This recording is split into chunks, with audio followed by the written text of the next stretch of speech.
Hey everybody, I'm JimClassic, and you are watching Geekin' It. Captain Marvel, it premieres, well, today, March 8th, 2019, and is the 21st film within the Marvel Cinematic Universe. And, well, I mean, there is a lot of buzz circulating about this movie, both positive and negative, all throughout the internet. Reviews are starting to trickle in, and they are pretty much ranging from it's spectacular to mediocre. One French reviewer even gave the movie 1 out of 4 stars. There's a lot of things going on about this movie. A lot of the issues seem to be the same. Brie Larson is a wooden actor. Um, some people are even saying that some of the special effects are pretty bad. Some people are saying that the movie's too predictable. Again, some people are saying the movie's so diverse, it's so wonderful, it's spectacular, it's the best Marvel movie ever. You know, there's all sorts of reviews. I think on the aggregate sites are just kind of coming back in a little bit more on the mediocre scale, but it is too early to tell for absolutely sure. And of course, much like Ghostbusters Answer the Call back in 2016, men are pretty much taking the brunt of the blame for any and all negativity about the Captain Marvel movie. I totally understand that just by making this video, I'm pretty much kicking a hornet's nest and just inviting a swarm of haters to just come at me. And probably a lot of it is going to come from people who aren't even going to watch the video. They're just going to assume what I have to say and assume that I'm going to say something hateful, and, you know, that'll be the end of that. That's how the internet works. That's our outrage culture that we have kind of created for ourselves. You know, I'm just talking about an example or two of what's been going on. A lot of this stuff, a lot of this drama and craziness about Captain Marvel has been circulating for months now, and all sorts of people have been talking about it. And I'm just sharing a few of my thoughts on the subject. I did not grow up with the character. She is pretty much an unknown to me. So really, I have no horse in this race. This is not a character I grew up with. This is not a character I really care all that much about. I really only know a handful of things about Captain Marvel, such as Captain Marvel, used to be the DC character now known as Shazam, like back in the 30s or something. At some point, I think Marvel sued DC or something and got the rights to use the Captain Marvel name, and, you know, now Shazam is Shazam, and whatever. Another thing is that back in the 80s and 90s, Captain Marvel was a black woman by the name of Monica Rambeau. I don't even know if I'm pronouncing that name right. It's a French name, but, you know. And then in the 90s, the last thing that I know about Captain Marvel is that Rogue from the X-Men totally absorbed all of her powers previous to the events of the X-Men animated cartoon series. That's it.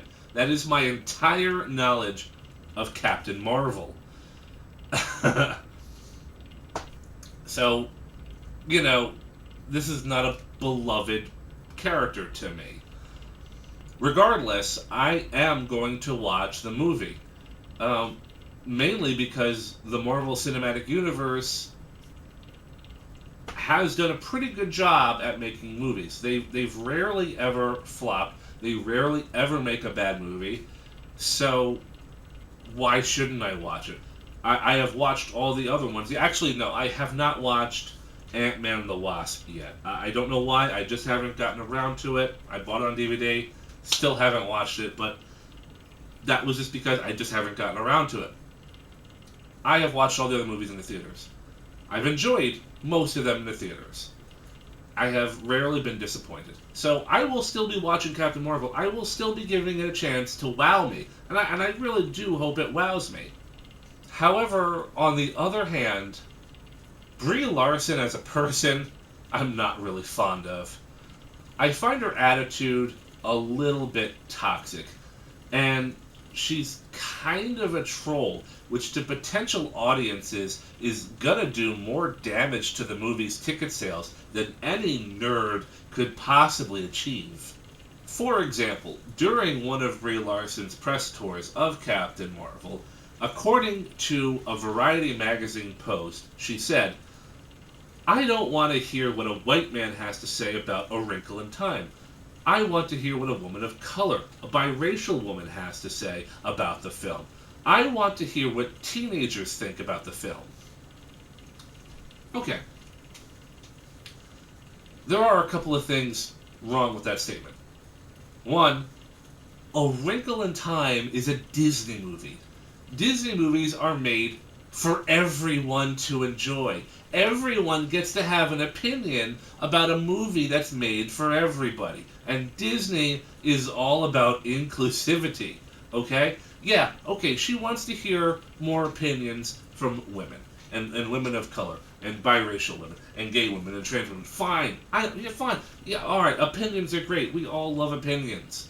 But to just come right out and just say you want to just exclude people, there are better ways to word your thoughts and your phrases. That is not one of them. However, Brie Larson continued on. If you make a movie that is a love letter to women of color, there is a chance that a woman of color does not have access to review and critique your film. Well, how in the hell does she even know that? Isn't that kind of a racist statement saying that people of color might not have access to review or critique her film? So many people on this planet have the internet. Alright? There are so many of us that have voices now. We can share our thoughts on the internet with everyone so that everyone can read our thoughts and opinions and we can read theirs, okay? Who the hell does Brie Larson think she is? Spouting out racist comments like that. Oh wait, I know what Brie Larson is. She's an out-of-touch rich girl. Alright? I'm sorry, but she really is an out-of-touch rich girl. Yes, it's true that not all of us have the internet. It's a luxury, you know? Not all of us are paid movie critics. That's a specialty. But the thing is, not all of us can afford a computer and to go online. For the most part, I would imagine if you can't afford such modern luxuries, which of course it's possible, you probably have bigger problems than, like, where your next meal is coming from, as opposed to what opinions you might have on a movie. You know, the internet is a modern marvel. It gives everyone a voice. It can't give everyone a voice, obviously, but it gives a lot of us a voice. And just to say that people with different skin colors might not be able to access the internet, that is true, but that's not a good reason to isolate other people who have opinions. I'm terribly sorry, but I do not understand racism. I will never get racism.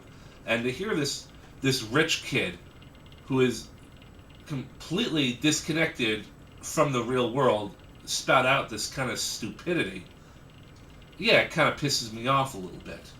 There is even a rumor which has been circulating recently because of Brie Larson's hot takes on everything, that depending on the success or failure of Captain Marvel, the outcome of Avengers Endgame could be different. Now, please take this as a rumor. But if Captain Marvel is a success, then her involvement in Avengers 3 will probably go relatively as they have planned it out. However, should the movie fail, reshoots have allegedly been filmed, which greatly reduce Captain Marvel's role in the movie.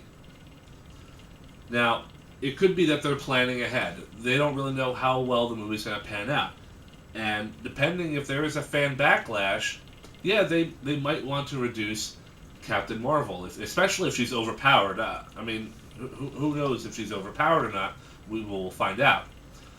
But if any of this is even remotely true, Disney might be so concerned that Avengers Endgame could be another polarizing film, much like Star Wars The Last Jedi was, that they might want to reduce the potential backlash by essentially cutting out the source of it. Ultimately, we'll see. I mean, it's all rumor, it's speculation. Time will tell eventually. But on the whole, this Captain Marvel situation is very reminiscent of the Ghostbusters reboot back in 2016. Back then, if you were to speak out your concerns or disinterests regarding the movie, you were suddenly labeled a sexist or a racist or some other kind of ist. And that was pretty much how you were labeled. That was the end of it. And, that's the kind of mob mentality that you're really dealing with online.